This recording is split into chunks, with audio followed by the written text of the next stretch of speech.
The Subtle Art of Not Giving a Circumflex, a counterintuitive approach to living a good life. Mark Manson, Chapter 1. Don't try. Charles Bukowski was an alcoholic, a womanizer, a chronic gambler, a lout, a cupcake, a deadbeat, and on his worst days, a poet.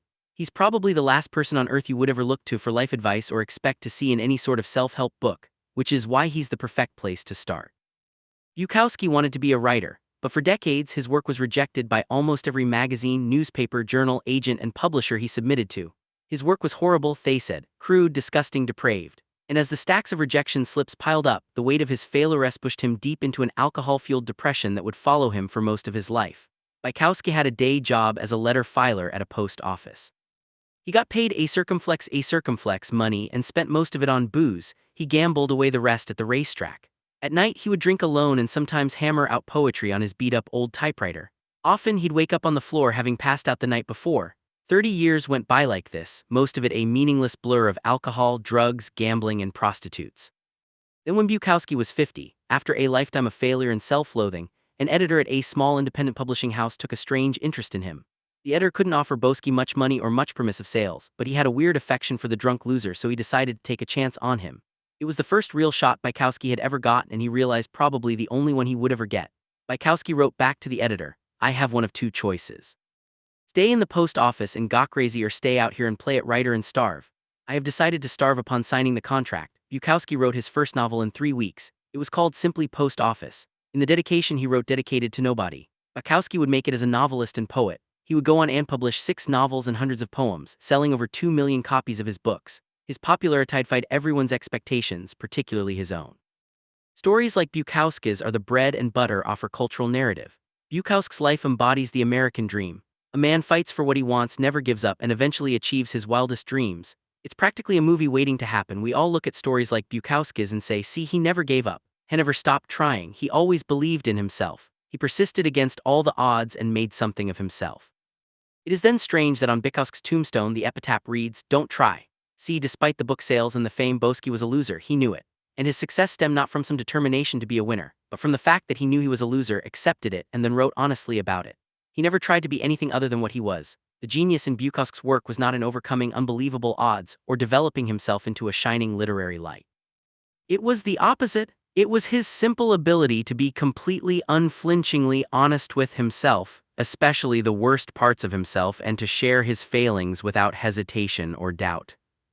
This is the real story of Bukowski's success, his comfort with himself as a failure. Bukowski didn't give a circumflex about success. Even after his fame, he still showed up to poetry readings, hammered and verbally abused people in his audience. He still exposed himself in public and tried to sleep with every woman he could find. Fame and success didn't make him a better person, nor was it by becoming a better person that he became famous and successful.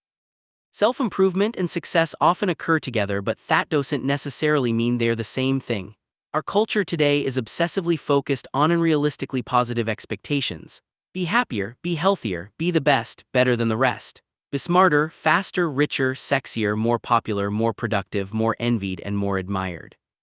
Be perfect and amazing, and crap out 12-karat gold nuggets before breakfast each morning while kissing your self-ready spouse and 2.5 kids goodbye.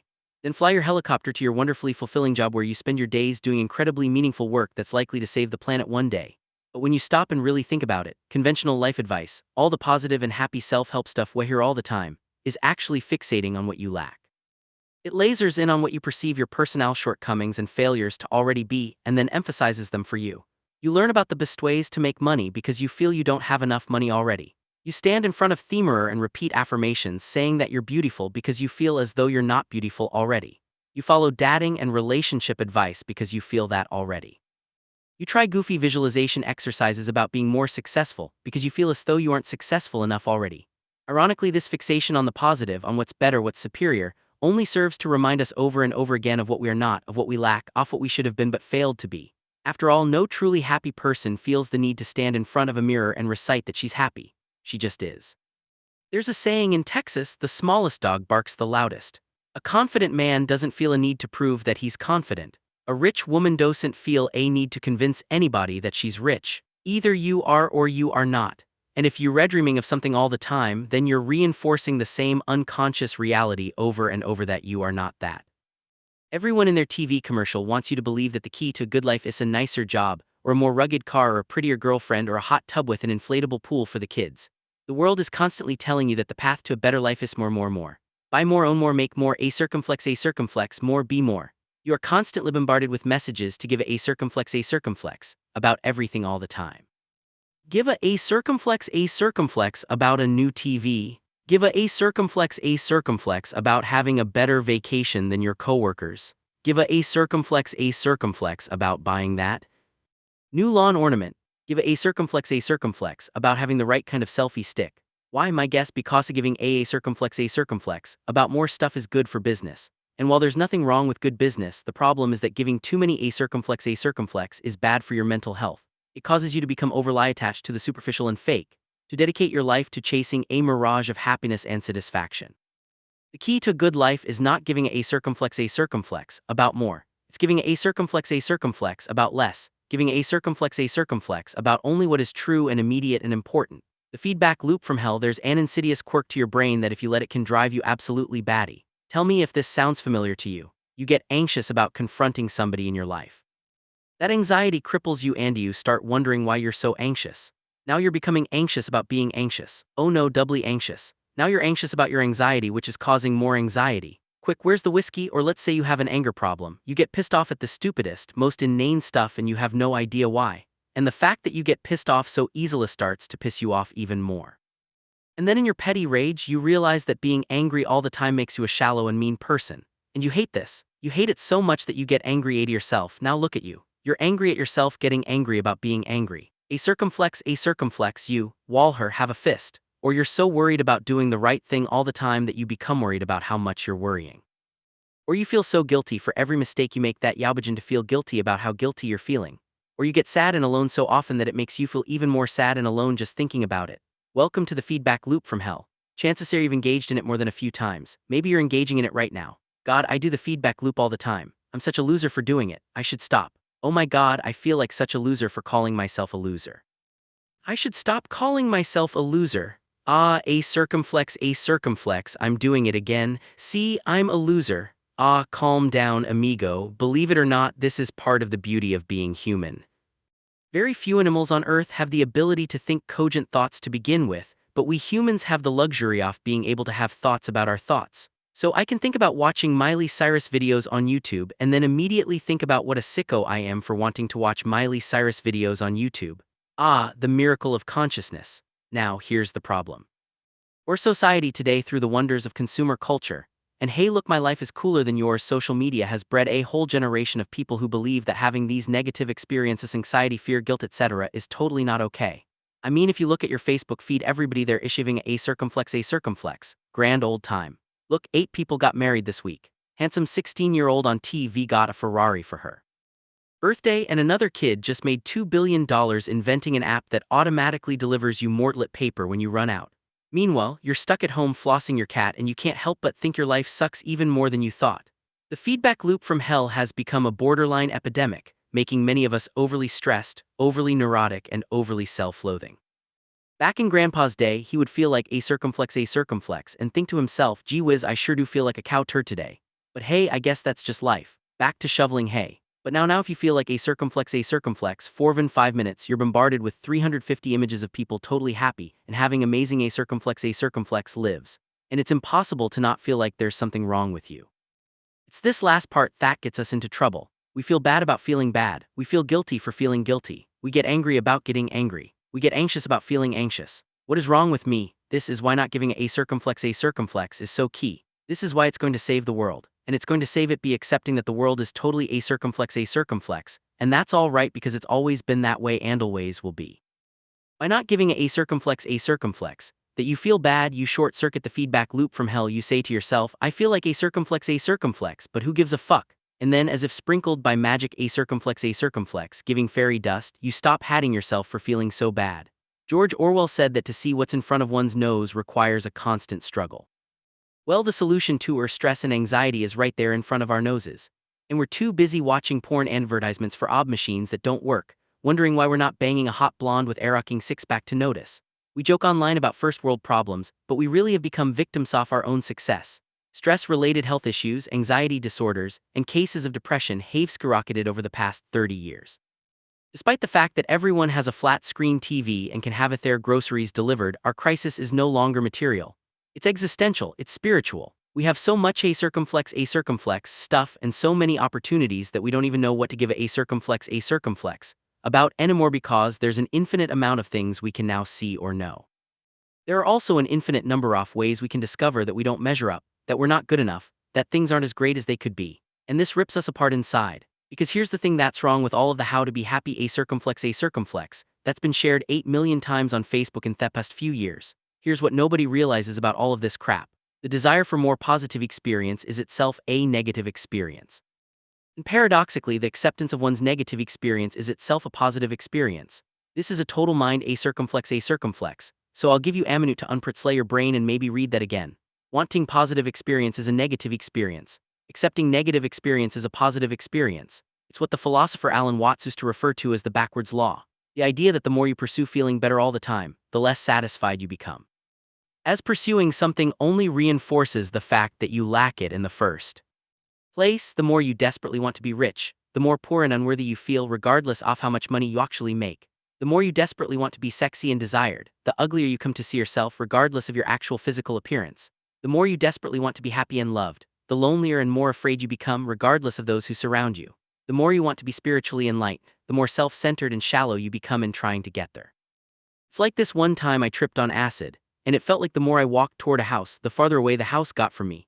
And yes, I just used my LSD hallucinations to make a philosophical point about happiness. No a circumflex given. As the existential philosopher Albert Camus said, and I'm pretty sure he wasn't on LSD at the time, you will never be happy if you continue to search for what happiness consists of.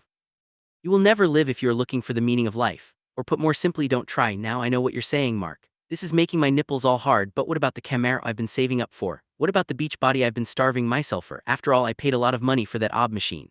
What about the big house on the lake I've been dreaming of? If I stop giving a circumflex about those things, well then I'll never achieve anything. I don't want that to happen, do I? So glad you asked. Ever notice that sometimes when you care less about something you do better at it? Notice how it's often the person who is the least invested in the success of something that actually ends up achieving it. Notice how sometimes when you stop giving a circumflex, everything seems to fall into place. What's with that? What's interesting about the backwards law is that it's called backwards for a reason. Not giving a circumflex works in reverse.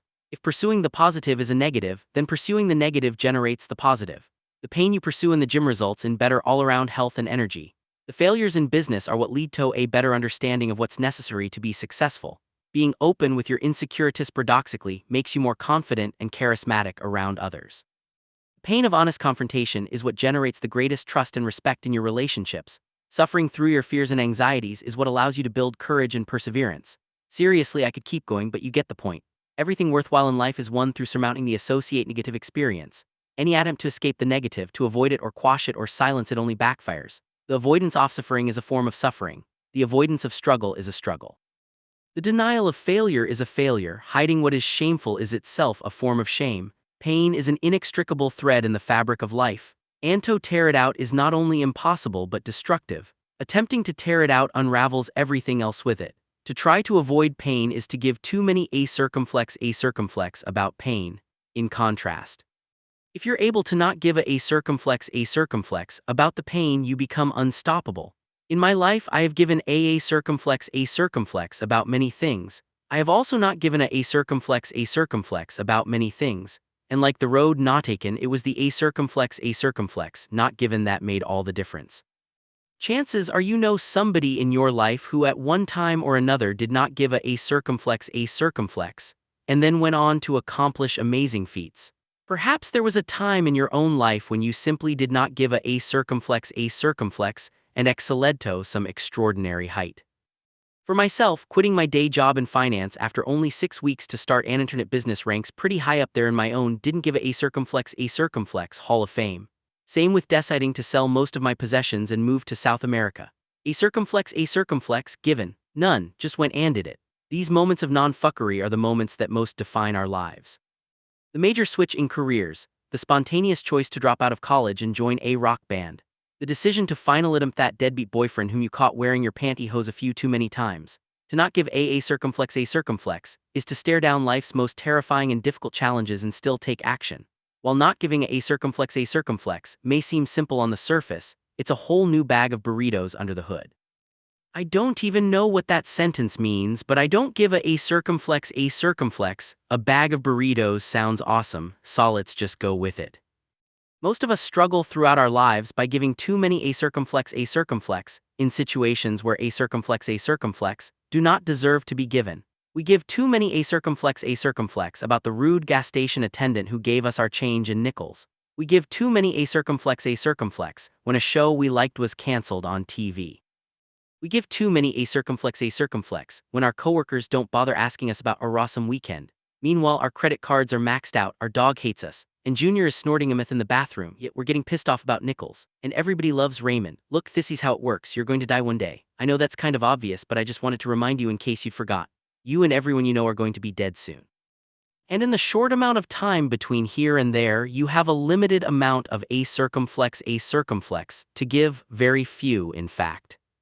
And if you go around giving a circumflex about everything and everyone without conscious thought or cheese, well then you're going to get a circumflex. There's a subtle art to not giving a circumflex, and though the concept may sound ridiculous, and I may sound like an a circumflex, what I'm talking about here is essentially learning how to focus and prioritize your thoughts effectively. How to pick and choose what matters to you and what does not matter to you based on finely honed personal values. This is incredibly difficult. It takes a lifetime of practice and discipline to achieve, and you will regularly fail. Beauty is perhaps the most worthy struggle one can undertake in one's life. It is perhaps the only struggle in one's life. Because when you give too many a circumflex, when you give a circumflex about everyone and everything, you will feel that you're perpetually entitled to be comfortable and happy at all times, that everything is supposed to be just exactly the a circumflex way you want it to be. This is a sickness and it will eat you alive.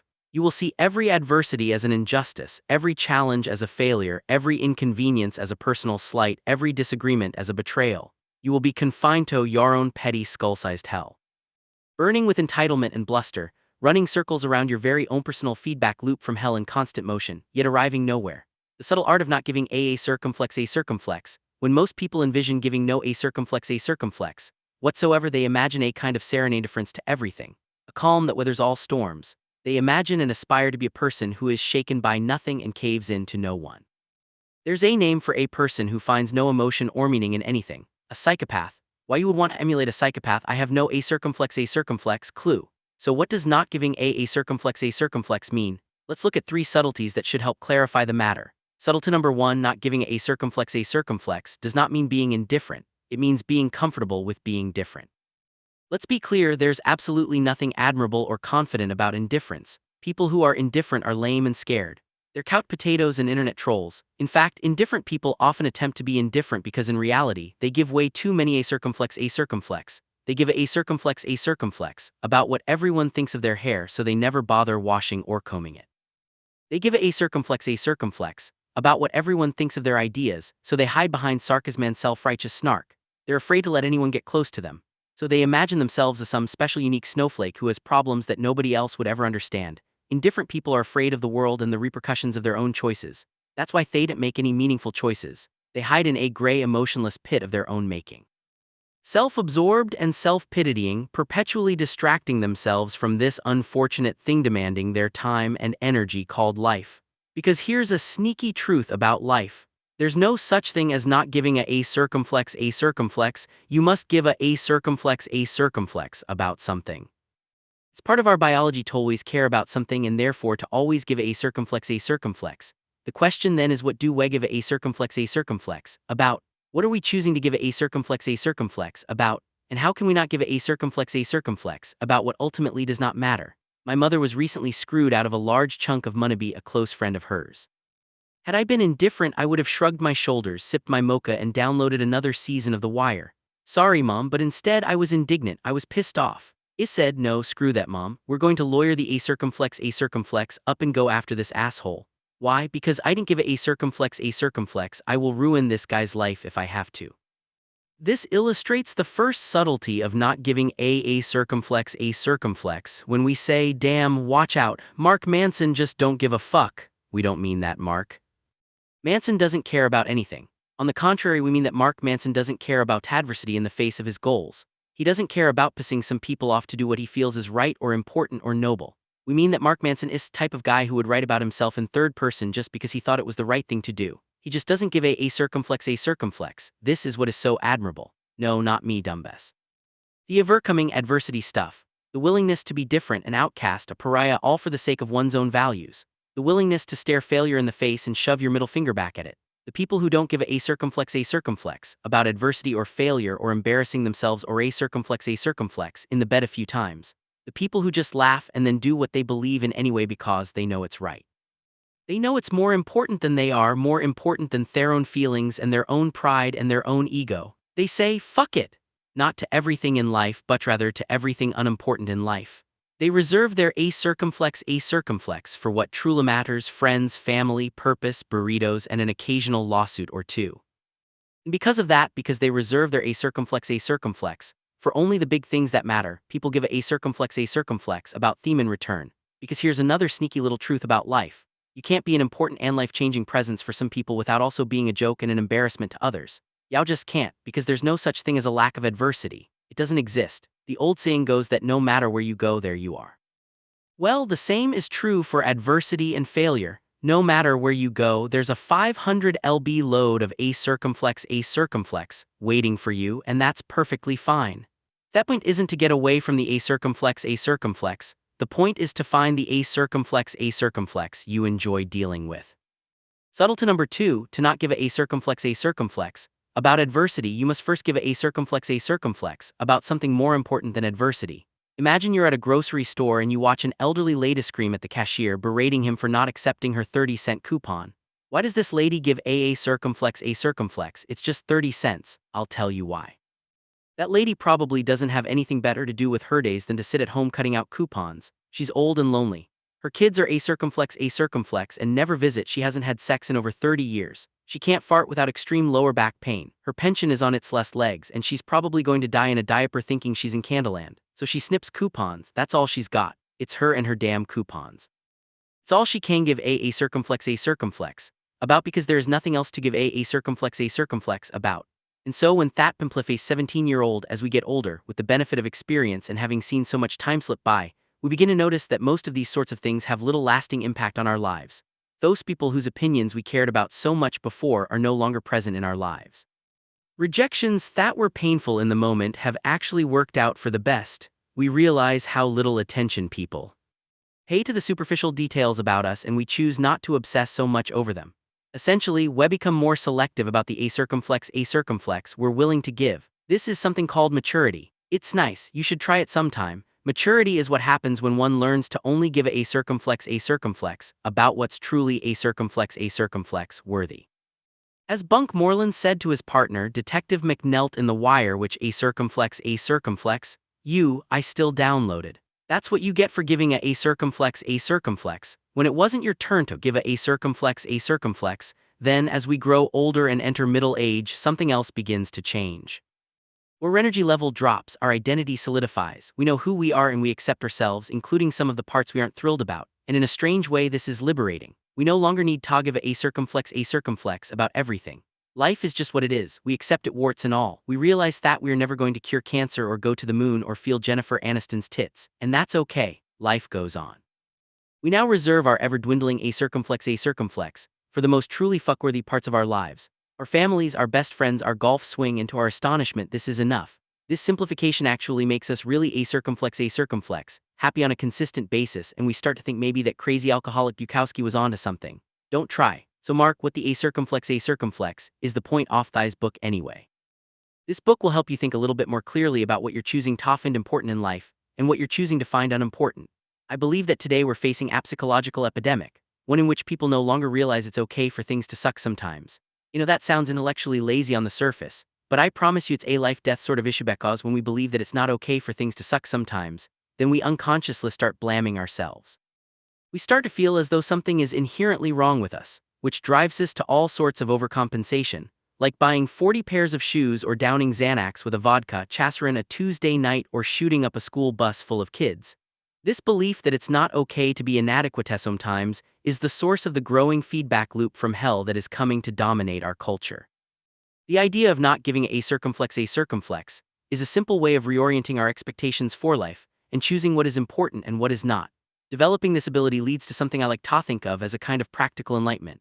No, not that airy-fairy eternal bliss, end of all suffering bullshitty kind of enlightenment. On the contrary, I see practical enlightenment as becoming comfortable with the idea that some suffering is always inevitable. That no matter what you do, life is comprised of failures, loss, regrets, and even death. Because once you become comfortable with all the a circumflex that life throws at you, and it will throw a lot of a circumflex, trust me, you become invincible in a sort of low-level spiritual way. After all, the only way to overcome pain is to first learn how to bear it. This book doesn't give a circumflex about alleviating your problems or your pain, and that is precisely why you will know it's being honest. This book is not some guide to greatness. It couldn't be because a greatness is merely an illusion in our minds, a made-up destination that we obligate ourselves to pursue our own psychological Atlantis. Instead, this book will turn your pain into a tool, your trauma into power, and your problems into slightly better problems. That is real progress. Think of it as a guide to suffering and how to do it better, more meaningfully, with more compassion and more humility. It's a book about moving lightly despite your heavy burdens, restingizier with your greatest fears, laughing at your tears as you cry them. This book will not teach you how to gain or achieve, but rather how to lose and let go. It will teach you to take inventory of your life and scrub out all but the most important items. It will teach you to close your eyes and trust that you can fall backwards and still be okay. It will teach you to give fewer a circumflex. It will teach you to not try. Chapter 2. Happiness is a problem. About 2,500 years ago, in the Himalayan foothills of present-day Nepal, there lived a great Palisa king who was going to have a son. For this son, the king had a particularly grand idea. He would make the child's life perfect. The child would never know a moment of suffering. Every need, every desire would be accounted for at all times. The king built high walls around the palace that prevented the prince from knowing the outside world. He spoiled the child, lavishing him with food and gifts, surrounding him with servants who catered to his every whim. And just as planned, the child grew ignorant of the routine cruelties of human existence. All of the prince's childhood went on like this. But despite the indulged luxury and opulence, the prince became kind of a pissed-off young man. Soon every experience felt empty and valueless. The problem was that no matter what his father gave him, it never seemed enough, never meant anything. So late one night, the prince snuck out of the palace to see what was beyond its walls. He had a servant drive him through the local village, and what he saw horrified him. For the first time in his life, the prince saw humans suffering. He saw sick people, old people, homeless people, people in pain, even people dying. The prince returned to the palace and found himself in a sort of existential crisis. Not knowing how to process what he'd seen, he got all emo about everything and complained a lot. And as he's so typical of young men, the prince ended up blaming his father for the very things his father had tried to do for him. It was the riches, the prince thought, that had made him so miserable, that had made life seem so meaningless. He decided to run away. But the prince was more like his father than he knew. He had grand ideas too. He wouldn't just run away. He would give up his royalty, his family, and all of his possessions and live in the streets, sleeping in dirt like an animal. There he would starve himself, torture himself, and beg for scraps of food from strangers for the rest of his life. The next night, the prince snuck out of the palace again, this time never to return. For years he lived as a bum, a discarded and forgotten remnant of society. The dog a circumflex caked to the bottom of the social totem pole, and as planned, the prince suffered greatly. He suffered through disease, hunger, pain, loneliness, and decay. He confronted the brink of death itself, often limited to eating a single newt each day. A few years went by, then a few more, and then nothing happened. The prince began to notice that this life of suffering wasn't all that it was cracked up to be. It wasn't bringing him the insight he had desired. It wasn't revealing any deeper mystery of the world or its ultimate purpose.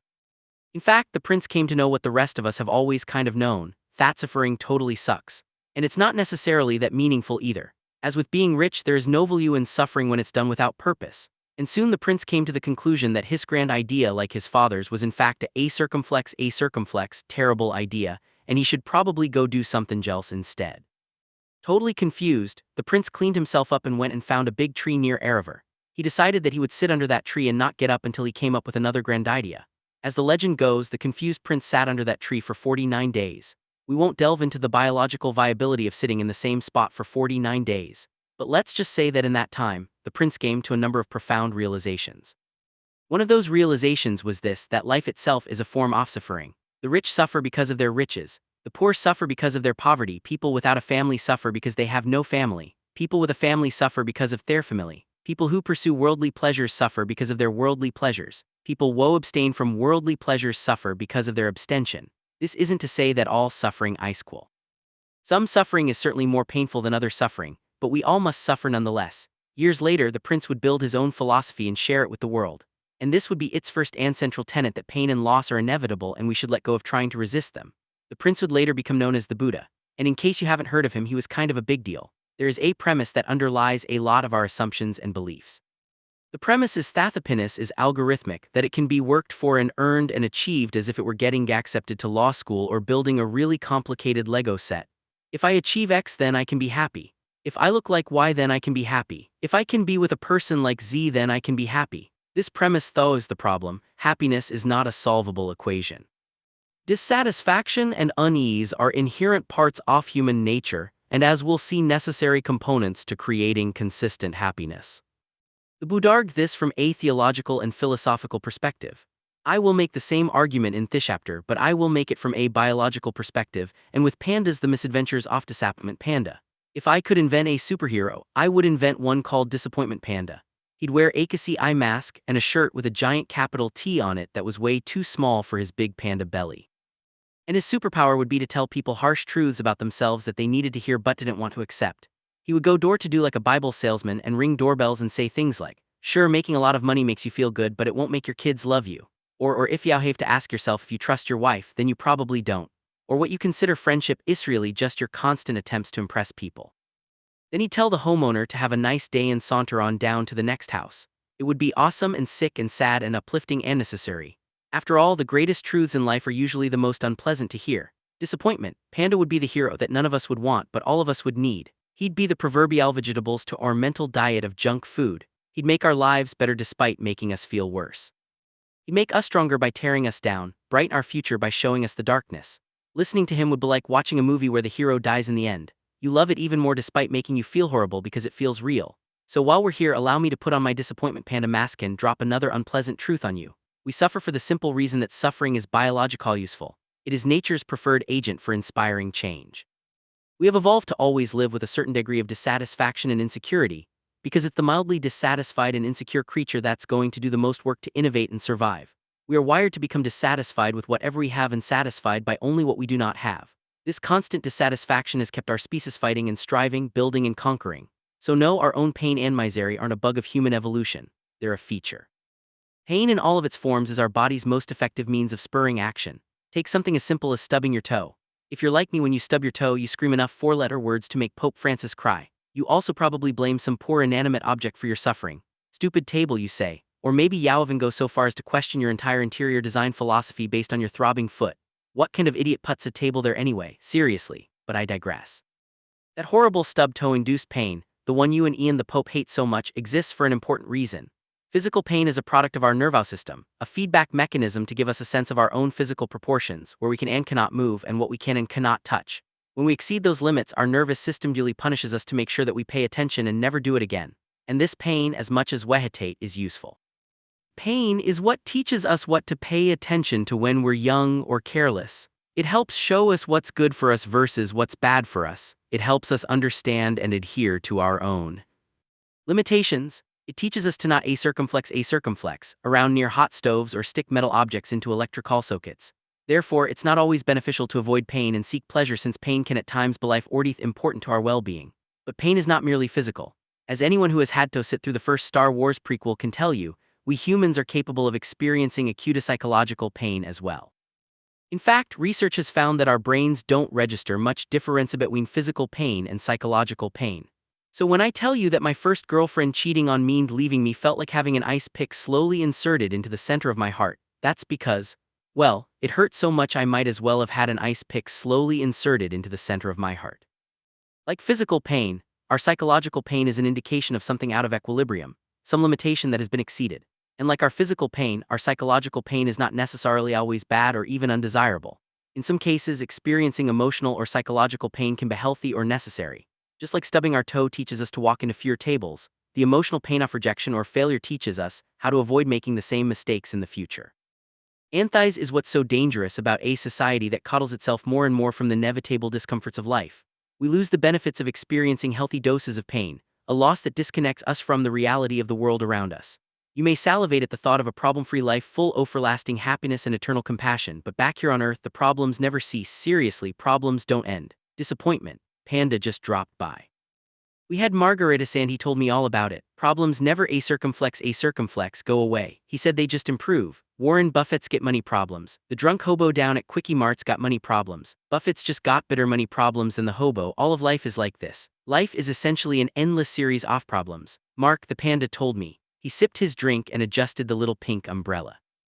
The solution to one problem is merely the creation of the next one.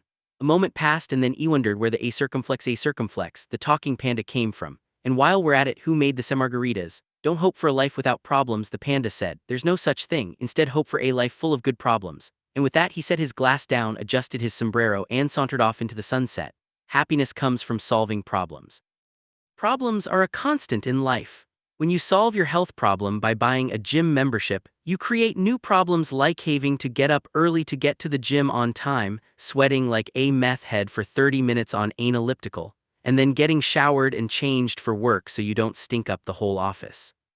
When you solve your problem of not spending enough time with your partner by designating Wednesday night date night, you generate new problems such as figuring out what to do every Wednesday that you both want hate, making sure you have enough money for nice dinners, rediscovering the chemistry and spark you two feel you've lost, and unraveling the logistics of a circumflex in a small bathtub filled with too many bubbles. Problems never stop. They merely get exchanged and are upgraded. Happiness comes from solving problems. The key word here is solving. If you're avoiding your problems or feel like you don't have any problems, then you're going to make yourself miserable. If you feel like you have problems that you can't solve, you will likewise make yourself miserable. The secret sauce is in the solving of the problems, not a note having a problems in the first place.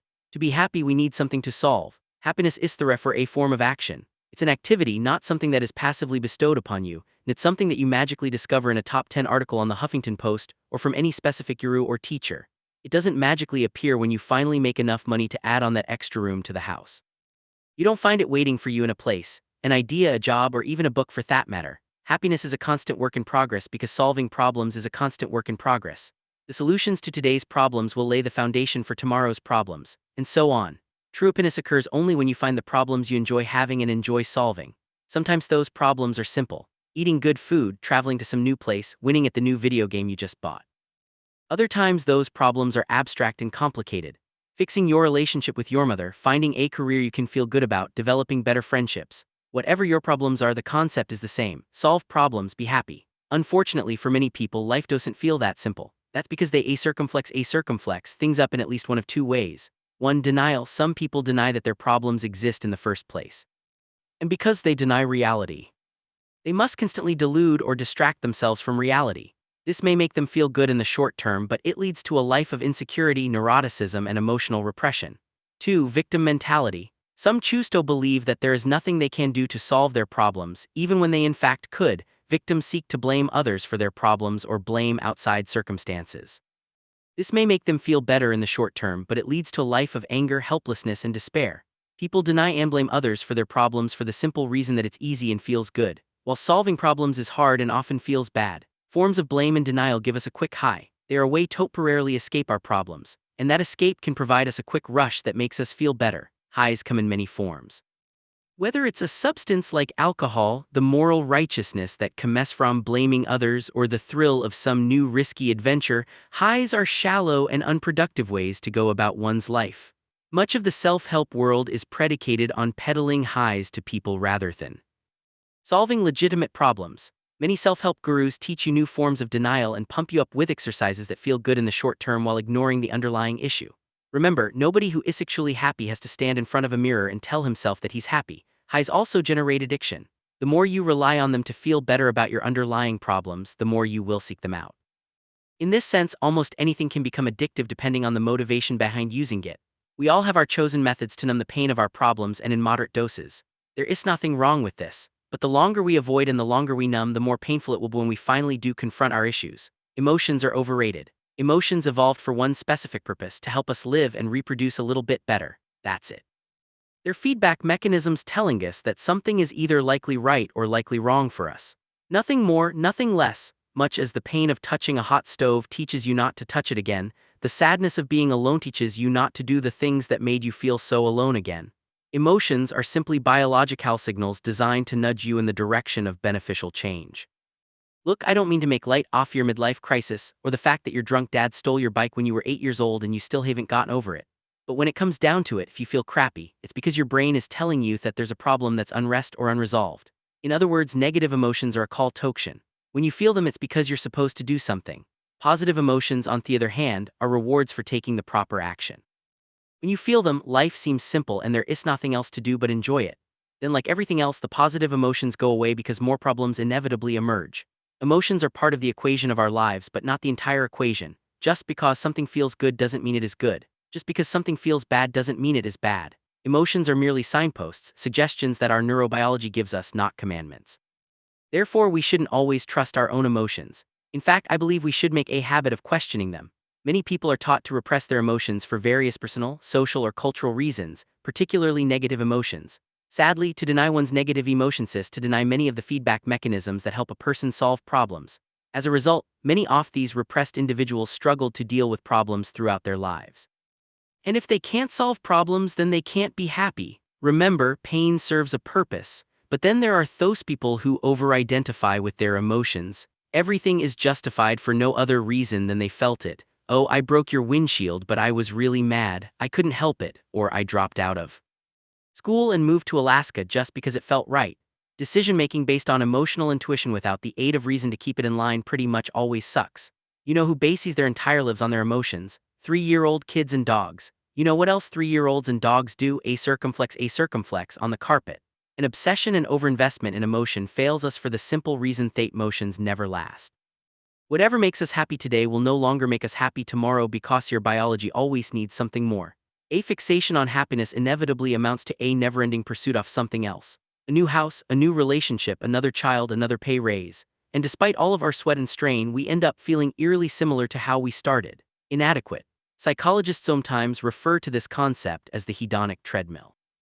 The idea that we're always working hard to change our life situation, but we actually never feel very different. This is why our problems are recursive and unavoidable. The person you marry is the person you fight with. The house you buy is the house you repair. The dream job you take is the job you stress over. Everything comes with an inherent sacrifice. Snorts, whatever makes us feel good will also inevitably make us feel bad. What we gain is also what wells. What creates our positive experiences will define our negative experiences.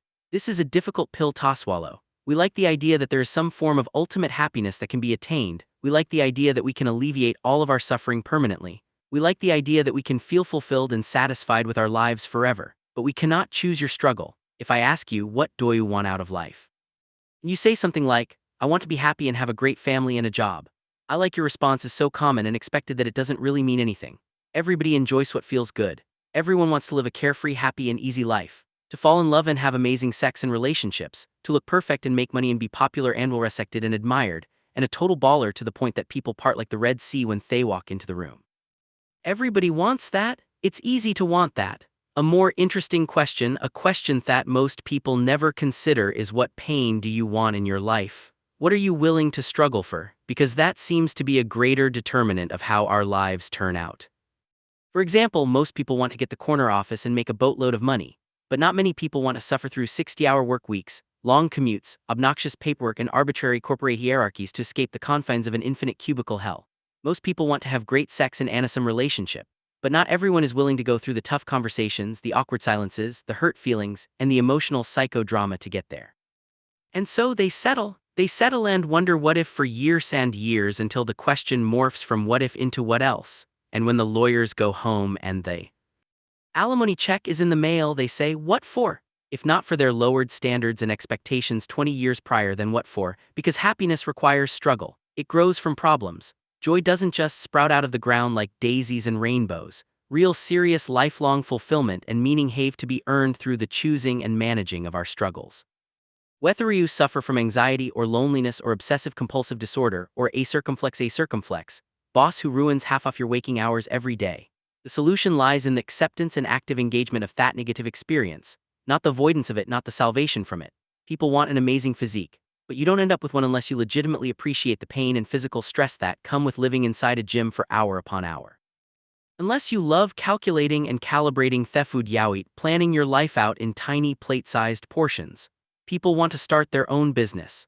But you don't end up a successful entrepreneur unless you find a way to appreciate the risk, the uncertainty, the repeated failures, the insane hours devoted to something that may earn absolutely nothing.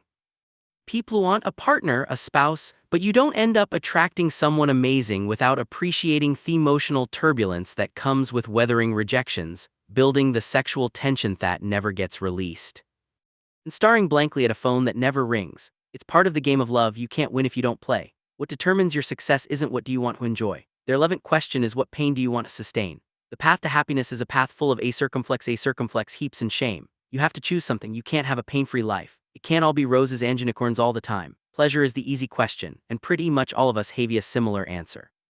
The more interesting question is the pain. What is the pain that you want to sustain? That's the hard question that matters. The question that will actually get you somewhere. It's texture that can change a perspective alive. It's what makes me me and you. It's what defines yous and separates us and ultimately brings us together. For most of my adolescence and young adulthood, if fantasized about being a musician, a rock star in particular, any badass guitar song I heard, I would always close my eyes and envision myself up on stage, playing it to the screams of the crowd, people absolutely losing their minds to my sweet finger-noodling glory. This fantasy could keep me occupied for hours on end. For me, it was never a question of if I'd ever be up playing in front of screaming crowds, but when. I had it all planned out. I was simply biding my time before I could invest the proper amount of energy and effort into getting out there and making my mark. First, I needed to finish school. Then I needed to make some extra money to buy gear. Then I needed to find enough free time to practice. Then I had to network and plan my first project and then nothing. Despite my fantasizing about this for over half my lifetime, the reality never came to fruition. And it took me a long time and a lot of struggle to finally figure out why I didn't actually want it. I was in love with the result, the image of me on stage, people cheering me, rocking out, pouring my heart into what I was playing, but I wasn't in love with the process. And because of that, I failed at it repeatedly. Hell, I didn't even try hard enough to fail at it. I hardly tried at all. The daily drudgery of practicing, the logistics often a group and rehearsing, the pain of finding gigs and actually getting people to show up and give you a circumflex, the broken strings. The blown tube amp hauling 40 pounds of gear to and from rehearsals with knocker. It's a mountain of a dream and a mile-high climb to the top. And what it took me a long time to discover is that I didn't like to climb much. I just like to imagine the summit. The common cultural narratives would tell me that I somehow failed myself, that I'm a quitter or a loser, that I just didn't have it, that I gave up on my dream, and that maybe I let myself succumb to the pressures of society. But the truth is far less interesting than any of these explanations. The truth is I thought I wanted something, but it turns out I didn't. End of story. I wanted the reward and not the struggle. I wanted the result and not the process. I was in love with not the fight but only the victory. And life doesn't work that way. Who you are is defined by what you're willing to struggle for. People who enjoy the struggles of a gym are the ones who run triathlons and have chiseled abs and can bench press a small house. People who enjoy long work weeks and the politics of the corporate ladder are the ones who fly to the top of it. People who enjoy the stresses and uncertainties of the starving artist lifestyle are ultimately the ones who live it and make it. This is not about willpower or grit. This is not another admonishment of no pain, no gain. This is the most simple and basic component of life. Our struggles determine our successes. Our problems birth our happiness along with slightly better, slightly upgraded problems. See, it's a never-ending upward spiral. And if you think at any point you're allowed to stop climbing, I'm afraid you're missing the point because said joy is in the climb itself. Chapter 3, You Are Not Special. I once knew a guy, we'll call him Jimmy. Jimmy always had various business ventures going. On any given day, if you asked him what he was doing, he'd rattle off the name of some firm he was consulting with, or he'd describe a promising medical app he was looking for angel investors to fund. Or he'd talk about some charity event he was supposed to be the keynote speaker for, or how he had an idea for a more efficient type of gas pump that was going to make him billions. The guy was always rolling, always on. And if you gave him an inch of conversational daylight, he'd pulverize you about how world-spinning his work was, how brilliant his latest ideas were, and he'd name drop so much it felt like you were talking to a tabloid reporter. Jimmy was all positivity all the time. Always pushing himself, always working an angle, a real go-getter, whatever the acircumflex that means. The catch was that Jimmy was also a total deadbeat, all talk and no walk. Stoned a majority of the time and spending as much money in bars and fine restaurants as he did on his business ideas. Jimmy was a professional leech, living off his family's hard-won money by spinning theme as well as everybody else in the city on false ideas of future tech glory. Sure, sometimes he'd put in some token effort or pick up the phone and cold call some big wig and name drop until he ran out of names, but nothing ever actually happened. None of these ventures ever blossomed into anything. Yet the guy kept this up for years, living off girlfriends and more distant relatives well into his late 20s, and the most screwed up part was that Jimmy felt good about it. He had a delusional level of self-confidence. People who laughed at him or hung up on him were in his mind missing the opportunity of their lives. People who called him out on his bogus business ideas were too ignorant and inexperienced to understand his genius. People who pointed out his deadbeat lifestyle were jealous. They were hatters who envied his success. Jimmy did make some money, although it was usually through the sketchiest off means, like selling another person's business idea as his own, or finagling a loan from someone, or worse, talking someone into giving him equity in their startup. He actually occasionally talked Planto, paying him to do some public speaking about what I can't even imagine. The worst part was that Jimmy believed his own a circumflex. His delusion was so bulletproof it was honestly hard to get mad at him. It was actually kind of amazing. Sometime in the 1960s, developing high self-esteem, having positive thoughts and feelings about oneself became all the rage in psychology. Research found that people who thought highly about themselves generally performed better and caused fewer problems. Many researchers and policymakers at the time came to believe that raising a population's self-esteem could lead to some tangible social benefits. Lower crime, better academic records, greater employment, lower budget deficits. As a result, beginning in the next decade, the 1970s, self-esteem practices began to be taught to parents, emphasized by therapists, politicians, and teachers, and instituted into educational policy. Great inflation, for example, was implemented to make low-achieving kids feel better about their lack of achievement. Participation awards and bogus trophies were invented for any number of mundane and expected activities. Kids were given inane homework assignments like writing down all the reasons Withy thought they were special or the 5 things they liked most about themselves.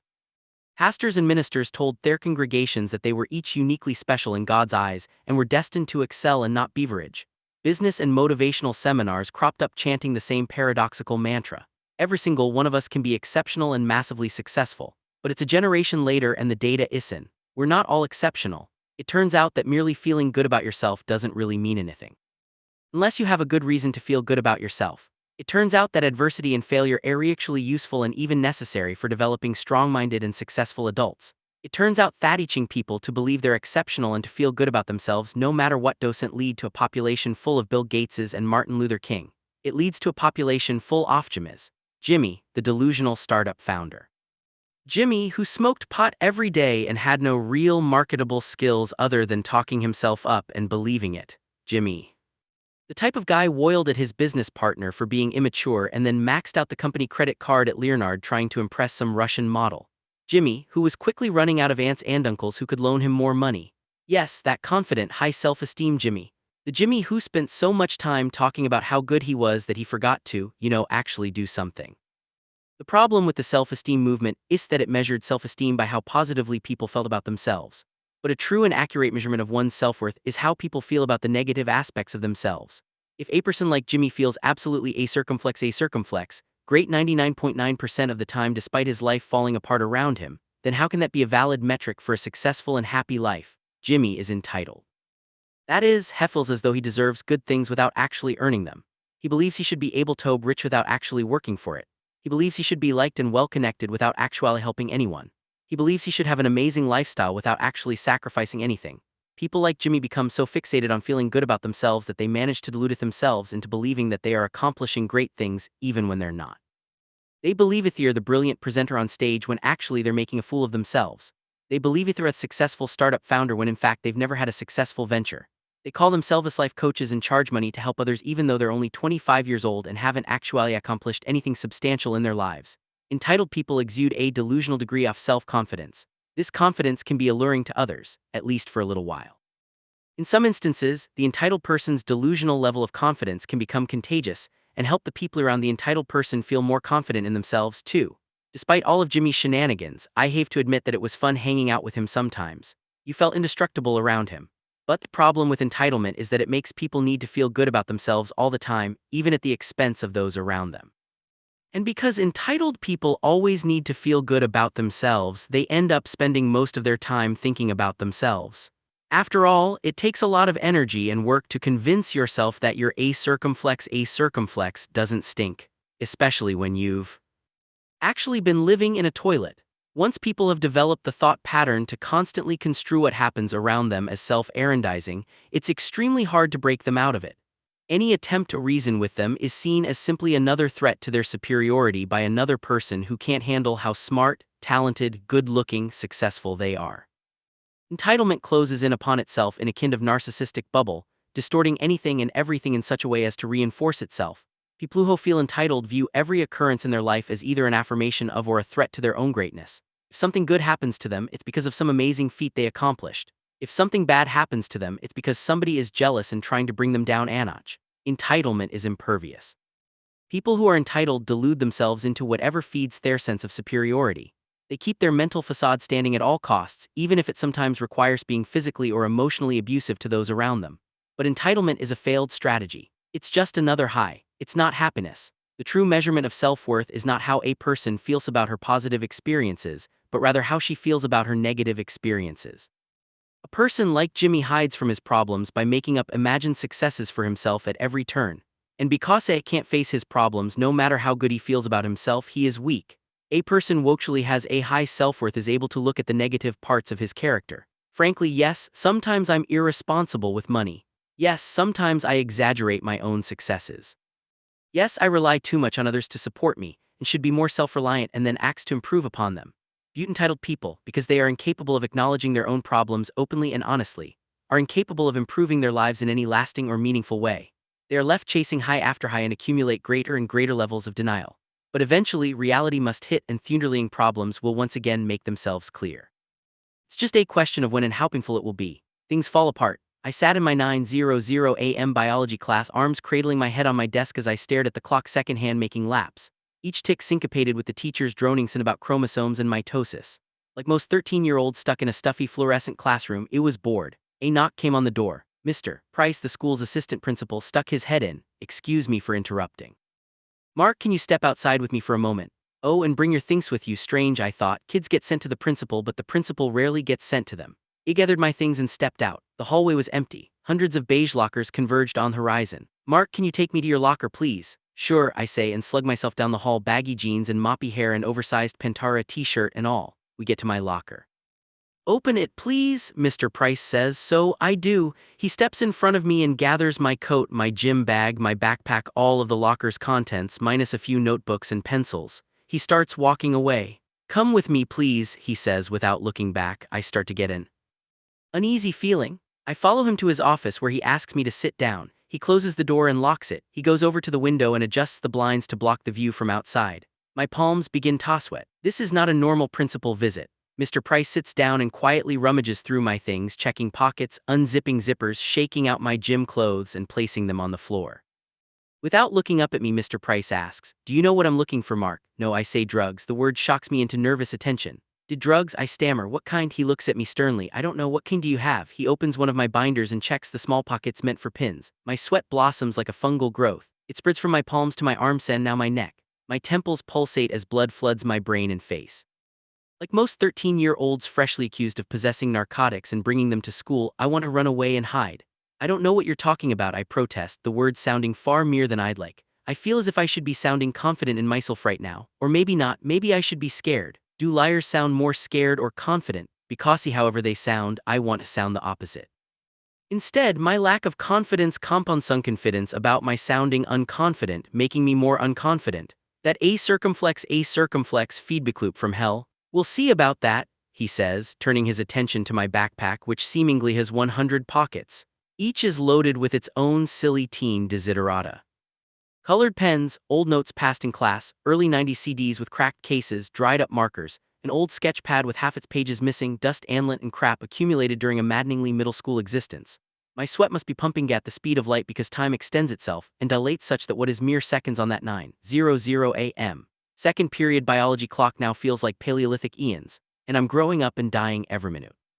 Just me and Mr. Price and my bottomless backpack. Somewhere around the Mesolithic age, Mr. Price finishes searching the backpack. Having found nothing, he seems flustered. He turns the pack upside down and lets all of my crap crash onto his office floor. He's now sweating as profusely as I am, except in place off me terror. There is his anger. "No drugs today, eh?" He tries to sound casual. "Nope." "So do I." He spreads my stuff out, separating each item and coagulating them into little piles beside my gym gear. My coat and backpack now lie empty and lifeless on his lap. He sighed and stares at the wall. Like most 13-year-olds locked in an office with a man angrily throwing their a circumflex all over the floor, I want to cry. Mr. Price the contents organized on the floor. Nothing illicit or illegal, no narcotics, not even anything against school policy. He sighs and then throws the coat and backpack on the floor too. He bends over and puts his elbows on his knees, making his face level with mine. Mark, I'm going to give you one last chance to be honest with me. If you are honest, this will turn out much better for you. If it turns out you're lying, then it's going to be much worse. As if on cue, I gulp. Now tell me the truth, Mr. Price demands. Did you bring drugs to school today? Fighting back tears, screams clawing at my throat, I stare my tormentor in the face and in a pleading voice, dying to be relieved of its adolescent horrors, is, no, I don't have any drugs. I have no idea what you're talking about. Okay, he says, signaling surrender. I guess you can collect your things and go. He takes one last longing gaze at me deflated backpack, lying like a broken promise there on his office floor. He casually puts one foot down on the pack, stomping lightly, a last-ditch effort.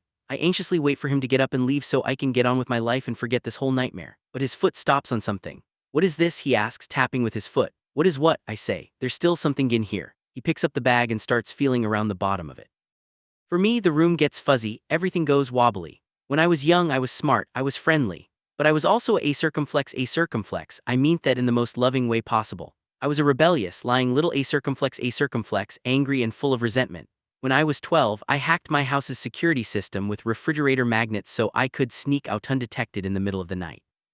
My friend and I would put his mom's car in neutral and push it into the street so we could drive around without waking her up. I would write papers about abortion because I knew my English teacher was a hardcore conservative Christian. Another friend and I stole cigarettes from his mom and sold them to kids out behind the school. And I also cut a secret compartment into the bottom of my backpack to hide my marijuana. That was the same hidden compartment Mr. Price found after stepping on the drugs I was hiding. I had been lying, and as promised, Mr. Price didn't go easy on me. A few hours later, like most 13-year-olds handcuffed in the back of a police car, I thought my life was over, and I was kind of right in a way. My parents quarantined me at home. I was to have no friends for the foreseeable future. Having been expelled from school, I was to be homeschooled for the rest of the year. My mom made me get a haircut and threw out all of my Marilyn Manson and Metallica shirts, which for an adolescent in 1998 was tantamount to being sentenced to death by lameness. My dad dragged me to his office with him in the mornings and made me file papers for hours on end. Once homeschooling was over, I enrolled in a small private Christian school where, and this may not surprise you, I didn't exactly fit in. And just when I had finally cleaned up my act and turned in my assignments and learned the value of good clerical responsibility, my parents decided to get divorced. I tell you all of this only to point out that my adolescence sucked donkey balls. I lost all of my friends, my community, my legal rights, and me family within the span of about 9 months. My therapist in my 20s would later call this some real traumatic a circumflex, and I would spend the next decade and change working on unraveling it and becoming less of a self-absorbed, entitled little prick. The problem with my home life back then was not all of the horrible things that were said or done. Rather, it was all of the horrible things that needed to be said and done but weren't. My family stonewalls the way Warren Buffett makes money or Jenna Jameson a circumflex. We're champions at it. The house could have been burning down around us and it would have been met with, oh no, everything's fine. Add warm in here perhaps, but really everything's fine. When my parents got divorced, there were no broken dishes, no slammed doors, no screaming arguments about who a circumflex whom. Once they had reassured my brother and me that it wasn't our fault, we had a Q&A session. Yes, you read that right about the logistics of the new living arrangements. Not a tear was shed, not a voice was raised. The closest peek my brother and I got into our parents' unraveling emotional lives was hearing nobody cheated on anybody. Oh, that's nice. It was a tad warm in the room, but really everything was fine. My parents are good people. I don't blame them for any of this, not anymore at least, and I love them very much. They have their own stories and their own journeys and their own problems, just as all parents do and just as all of their parents do, and so on. And like all parents, my parents with the best of intentions imparted some of their problems to me, as I probably will to my kids. When real traumatic a circumflex like these happens in our lives, we begin to unconsciously feel as though we have problems that we're incapable of ever solving. And this assumed inability to solve our problems causes us to feel miserably and helpless. But it also causes something else to happen. If we have problems that are unsolvable, our unconscious figures that we're either uniquely special or uniquely defective in some way, that we are somehow unlike everyone else, and that the rules must be different for us. Put simply, we become entitled. The pain from my adolescence led me down a road of entitlement that lasted through much of me early adulthood. Whereas Jimmy's entitlement played out in the business world where he pretended to be a huge success, my entitlement played out in my relationships, particularly with women. My trauma had revolved around intimacy and acceptance, so I felt a constant need to overcompensate, prove to myself that I was loved and accepted at all times. And as a result, I soon took to chasing women the same way a cocaine addict takes to a snowman made out of cocaine. I made sweet love to it and then promptly suffocated myself in it. I became a player, an immature, selfish, albeit sometimes charming player, and I strung up a long series of superficial and unhealthy relationships for the better part of a decade. It wasn't so much the sex I craved, although the sex was fun. It was validation. I was wanted. I was loved. For the first time since I could remember, I was worthy. Craving for validation quickly fed into a mental habit of self-aggrandizing and overindulgence. I felt entitled to say or do whatever I wanted to break people's trust, to ignore people's feelings and then justify it later with shitty half-assed apologies. While this period certainly had its moments of fun and excitement and I met some wonderful women, my life was more or less a wreck the whole time. I was often unemployed, living on friends' couches or with my mom, drinking way more than I should have been, alienating a number of friends. And when I did meet a woman I really liked, my self-absorption quickly torpedoed everything. The deeper the pain, the more helpless we feel against our problems, and the more entitlement we adopt to compensate for those problems. This entitlement plays out in one of two ways. 1. I'm awesome and the rest of you all suck, so I deserve special treatment. 2. I suck and the rest of you are all awesome, so I deserve special treatment. Opposite mindset on the outside, but the same selfish, creamy core in the middle. In fact, you will often see entitled people flip back and forth between the two. Either they're on top of the world or the world is on top of them, depending on the day of the week, or how well they are doing with their particular addiction at that moment. Most people correctly identify a person like Jimmy as a raging narcissistic asshat. That's because it's pretty blatant in his delusionally high self-regard. What most people don't correctly identify as entitlement are those people who perpetually feel as though they're inferior and unworthy of the world. Because constraining everything in life so as to make yourself out to be constantly victimized requires just as much selfishness as the opposite. It takes just as much energy and delusional self-aggrandizement to maintain the belief that one has insurmountable problems as that one has no problems at all. That truth is that there's no such thing as a personal problem. If you've got a problem, chances are millions of other people have had it in the past, have it now, and are going to have it in the future. Likely people know too. That doesn't minimize the problem or mean that it shouldn't hurt. It doesn't mean you aren't legitimately a victim in some circumstances. It just means that you're not special. Often, it's this realization that you and your problems are actually not privileged in their severity or pain that is the first and most important step towards solving them. But for some reason, it appears that more and more people, particularly young people, are forgetting this. Numerous professors and educators have noted a lack of emotional resilience and an excess of selfish demands in today's young people. It's not uncommon now for books to be removed from a class's curriculum for no other reason than that they made someone feel bad.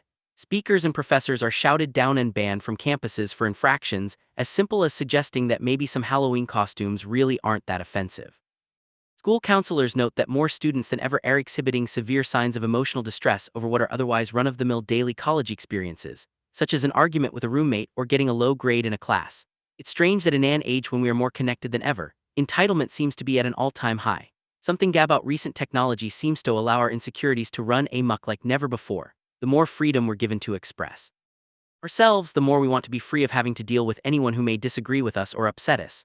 The more exposed we are to opposing viewpoints, the more we seem to get upset that those other viewpoints exist. The easier and more problem-free our lives become, the more we seem to feel entitled for them to get even better. The benefits of the internet and social media are unquestionably fantastic. In many ways, this is the best time in history to be alive. But perhaps these technologies are having some unintended social side effects. Perhaps these same technologies that have liberated and educated so many are simultaneously enabling people's sense of entitlement more than ever before, the tyranny of exceptionalism. Most of us are pretty average at most things we do. Even if you're exceptional at one thing, chances are you're average or below average at most other things. That's just the nature of life. To become truly great at something, you have to dedicate a circumflex, tons of time and energy to it. And because we all have limited time and energy, few of us ever become truly exceptional at more than one thing, if anything at all. We can then say that it's a statistical improbability that any single person will be an extraordinary performer in all areas of life, or even in many areas of their life. Brilliant business people are often fuck-ups in their personal lives. Extraordinary athletes are often shallow and as dumb as a lobotomized rock. Many celebrities are probably just as clueless about life as the people who gawk at them and follow their every move. We're for the most part, pretty average people. But it's the extremes that get all of the publicity. We kind of know this already, but we rarely think and or talk about it. And we certainly never discuss why this could be our problem. Having the internet, Google, Facebook, YouTube, and access to 500+ channels off television is amazing, but our attention is limited. There's no way we can process the tidal waves of information flowing past us constantly. Therefore, the only zeros and ones that break through and catch our attention are the truly exceptional pieces of information. those in the 99.999%. All day, every day we are flooded with the truly extraordinary, the best of the best, the worst of the worst, the greatest physical feats, the funniest jokes, the most upsetting news, the scariest threats nonstop. Our lives today are filled with information from the extremes of the bell curve of human experience because in the media business that's what gets eyeballs. And eyeballs bring dollars, that's the bottom line. Yet the vast majority of life resides in the humdrum middle. The vast majority of life isn't extraordinary, indeed quite average. This flood of extreme information has conditioned us to believe that exceptionalism is the new normal. And because we're all quite average most of the time, the deluge of exceptional information drives us to feel pretty damn insecure and desperate because clearly we're somehow not good enough. So more and more we feel the need to compensate through entitlement and addiction. We cope the only way we know how, either through self-aggrandizing or through other-aggrandizing. Some of us do this by cooking up get-rich-quick schemes. Others do it by taking off across the world to save starving babies in Africa. Others do it by excelling in school and winning every award. Others do it by shooting up a school. Others do it by trying to have sex with anything that talks and breathes. This ties into the growing culture of entitlement that I talked about earlier. Millennials often get blamed for this cultural shift, but that's likely because millennials are the most plugged-in and visible generation. In fact, the tendency toward entitlement is apparent across all of society, and I believe it's linked to mass media-driven exceptionalism. The problem is that the pervasiveness of technology and mass marketing is screwing up a lot of people's expectations for themselves. The inundation of the exceptional makes people feel worse about themselves, makes them feel that they need to be more extreme, more radical and more self-assured to get noticed or even matter. When I was a young man, my insecurities around intimacy were exacerbated by all the ridiculous narratives of masculinity circulating throughout pop culture. And those same narratives are still circulating. To be a cool guy, you have to party like a rock star. To be respected, you have to be admired by women. Sex is the most valuable thing a man can attain, and it's worth sacrificing anything, including your own dignity, to get it. This constant stream of unrealistic media dog piles onto our existing feelings of insecurity by overexposing us to the unrealistic standards we failed to live up to. Not only do we feel subjected to unsolvable problems, but we feel like losers because a simple Google search shows us thousands of people without those same problems. Technology has solved old economic problems by giving us new psychological problems. The internet has not just open-sourced information. It has also open-sourced insecurity, self-doubt, and shame. But if I'm not going to be special or extraordinary, what's the point? It has become an accepted part of our culture today to believe that we are all destined to do something truly extraordinary. Celebrities say it, business tycoons say it, politicians say it, even opera says it. So it must be true. Each and every one of us can be extraordinary. We all deserve greatness. The fact that this statement is inherently contradictory, after all, if everyone were extraordinary, then by definition, no one would be extraordinary, is missed by most people. And instead of questioning what we actually deserve or don't deserve, we eat the message up and ask for more. Being average has become the new standard of failure. The worst thing you can be is in the middle of the pack, the middle off the bell curve. When a culture standard of success is to be extraordinary, it then becomes better to be at the extreme low end of the bell curve than to be in the middle, because at least there you're still special and deserve attention. Many people choose this strategy to prove to everyone that they are the most miserable or the most oppressed or the most victimized. A lot of people are afraid to accept mediocrity because they believe that if they accept it, they'll never achieve anything, never improve, and that their life won't matter. This sort of thinking is dangerous. Once you accept the premise that a life is worthwhile only if it is truly notable and great, then you basically accept the fact that most of the human population, including yourself, sucks and is worthless. And this mindset can quickly turn dangerous to both yourself and others. The rare people who do become truly exceptional at something do so not because they believe they're exceptional. On the contrary, they become amazing because they're obsessed with improvement. And that obsession with improvement stems from an unerring belief that they are in fact not that great at all. It's anti-entitlement. People who become great at something become great because they understand that they're not already great. They are mediocre, they are average, and that they could be so much better. All of this, every person can be extraordinary and achieve greatness stuff, is basically just jerking off your ego. It's a message that tastes good going down, but in reality is nothing more than empty calories that make you emotionally fat and bloated. The proverbial Big Mac for your heart and your brain. The ticket to emotional health like that to physical health comes from eating your veggies. That is accepting the bland and mundane truths of life.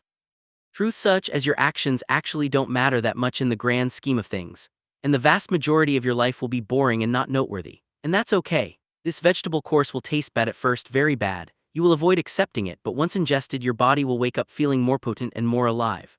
After all, that constant pressure to be something amazing, to be the next big thing, will be lifted off your back. The stress and anxiety of always feeling inadequate and constantly needing to prove yourself will dissipate, and the knowledge and acceptance of your own mundane existence will actually free you to accomplish what you truly wish to accomplish without judgment or lofty expectations. You will have a growing appreciation for life's basic experiences, the pleasures of simple friendship, creating something, helping a person in need, reading a good book, laughing with someone you care about. Sounds boring, doesn't it? That's because these things are ordinary, but maybe they're ordinary for a reason, because they are what actually matters. Chapter 4: The Value of Suffering. In the closing months of 1944, after almost a decade of war, the tide was turning against Japan. Their economy was floundering, their military overstretched across half of Asia, and the territories they had won throughout the Pacific were now toppling like dominoes to U.S. forces. Defeat seemed inevitable. On December 26, 1944, 2nd Lieutenant Hugh Onoda of the Japanese Imperial Army was deployed to the small island of Lubang in the Philippines. His orders were to slow the United States' progress as much as possible, to stand and fight at all costs, and to never surrender. Both he and his commander knew it was essentially a suicide mission. In February 1945, the Americans arrived on Lubang and took the island with overwhelming force. Within days, most of the Japanese soldiers had either surrendered or been killed, but Onoda and 3 of his men managed to hide in the jungle. From there, they began a guerrilla warfare campaign against the U.S. forces and the local population, attacking supply lines, shooting at stray soldiers, and interfering with the American forces in any way that they could. That August, half a year later, the United States dropped atomic bombs on the cities of Hiroshima and Nagasaki. Japan surrendered, and the deadliest war in human history came to its dramatic conclusion. However, thousands of Japanese soldiers were still scattered among the Pacific Isles, and most, like Onoda, were hiding in the jungle, unaware that the war was over. These holdouts continued to fight and pillage as they had before. This was a real problem for rebuilding Eastern Asia after the war, and the governments agreed something must be done. The U.S. military, in conjunction with the Japanese government, dropped thousands of leaflets throughout the Pacific region announcing that the war was over and it was time for everyone to go home. Onoda and his men, like many others, found and read these leaflets, but unlike most of the others, Onoda decided that they were fake. A trap set by the American forces to get the guerrilla fighters to show themselves. Onoda burned the leaflets, and he and his men stayed hidden and continued to fight. 5 years went by. The leaflets had stopped, and most of the American forces had long since gone home. The local population on Lubang attempted to return to their normal lives off farming and fishing. Yet there were Haru Onoda and his merry men still shooting at the farmers, burning their crops, stealing their livestock, and murdering locals who wandered too far into the jungle. The Philippine government then took to drawing up new flyers and spreading them out across the jungle. Come out. They said, the war is over, you lost. But these too were ignored. In 1952, the Japanese government made one final effort to draw the last remaining soldiers out of hiding throughout the Pacific. This time, letters and pictures from the missing soldiers' families were airdropped along with a personal note from the emperor himself. Once again, Onoda refused to believe that the information was real. Once again, he believed the airdrop to be a trick by the Americans. Once again, he and his men stood and continued to fight. Another few years went by, and the Philippine locals, sick of being terrorized, finally armed themselves and began firing back. By 1959, one of Onoda's companions had surrendered and another had been killed. Then a decade later, Onoda's last companion, a man called Kuyuka, was killed in a shootout with the local police while he was burning rice fields, still waging war against the local population a full quarter-century after the end of World War II. Onoda, having spent more than half of his life in the jungles of Lubang, was all alone. In 1972, the news of Kuyuka's death reached Japan and caused a stir. The Japanese people thought the last of the soldiers from the war had come home. Years earlier, the Japanese media began to wonder if Kasuga had still been on Lubang until 1972, then perhaps Onoda himself, the last known Japanese holdout from World War II, might still be alive as well. That year, both the Japanese and Philippine governments sent search parties to look for the enigmatic second lieutenant, now part myth, part hero, and part ghost. They found nothing. As the months progressed, the story of Lieutenant Onoda morphed into something of an urban legend in Japan, the war hero who sounded too insane to actually exist. Many romanticized him. Others criticized him. Others thought he was the stuff-off fairy tale invented by those who still wanted to believe in a Japan that had disappeared long ago. It was around this time that a young man named Norio Suzuki first heard of Onoda. Suzuki was an adventurer, an explorer, and a bit of a hippie. Born after the war ended, he had dropped out of school and spent 4 years hitchhiking his way across Asia, the Middle East, and Africa, sleeping on park benches, in strangers' cars, in jail cells, and under the stars. He volunteered on farms for food and donated blood to pay for places to stay. He was a free spirit and perhaps a little bit nuts. In 1972, Suzuki needed another adventure. He had returned to Japan after his travels and found the strict cultural norms and social hierarchy to be stifling. He hated school, He couldn't hold down a job. He wanted to be back on the road, back on his own again. For Suzuki, the legend of Hugh Onoda came as the answer to his problems. It was a new and worthy adventure for him to pursue. Suzuki believed that he would be the one who would find Onoda. Sure, search parties conducted by the Japanese, Philippine, and American governments had not been able to find Onoda. Local police forces had been scavenging the jungle for almost 30 years with no luck. Thousands of leaflets had met with no response. But a circumflex it, this deadbeat college dropout hippie was going to be the one to find him. Unarmed and untrained for any sort of reconnaissance or tactical warfare, Suzuki traveled to Lubang and began wandering around the jungle all by himself. His strategy: scream Onoda's name really loudly and tell him that the emperor was worried about him. He found Onoda in 4 days. Suzuki stayed with Onoda in the jungle for some time. Onoda had been alone by that point for over a year, and once found by Suzuki, he welcomed the companionship and was desperate to learn what had been happening in the outside world from a Japanese source he could trust. The two men became kind of friends. Suzuki asked Onoda why he had stayed and continued to fight. Onoda said it was simple. He had been given the order to never surrender, so he stayed for nearly 30 years. He had simply been following an order. Onoda then asked Suzuki why a hippie boy like himself came looking for him. Suzuki said that he'd left Japan in search of 3 things: Lieutenant Onoda, a panday bar, and the abominable snowman. In that order, the two men had been brought together under the most curious of circumstances. 2 well-intentioned adventurers chasing false visions of glory like a real-life Japanese Don Quixote and Sancho Panza, stuck together in the damp recesses of a Philippine jungle, both imagining themselves heroes despite both being alone with nothing. Doing nothing, Onoda had already then given up most of his life to a phantom war. Suzuki would give his up too. Having already found who Onoda and the panda bear, he would die a few years later in the Himalayas, still in search of the abominable snowman. Humans often choose to dedicate large portions of their lives to seemingly useless or destructive causes. On the surface, these causes make no sense. It's hard to imagine how Onoda could have been happy on that island for those 30 years, living off insects and rodents, sleeping in dirt, murdering civilians decade after decade. Or why Suzuki ticked off to his own death with no money, no companions, and no purpose other than to chase an imaginary yeti. Yet later in his life, Onoda said he regretted nothing. He claimed that he was proud of his choices and his time on Lubang. He said that it had been an honor to devote a sizable portion of his life in service to a non-existent empire. Suzuki, had he survived, likely would have said something similar, that he was doing exactly what Hugh was meant to do, that he regretted nothing. These men both chose how they wished to suffer. Onoda chose to suffer for loyalty to a dead empire. Suzuki chose to suffer for adventure, no matter how ill-advised. To both men, their suffering meant something. It fulfilled some greater cause. And Becca.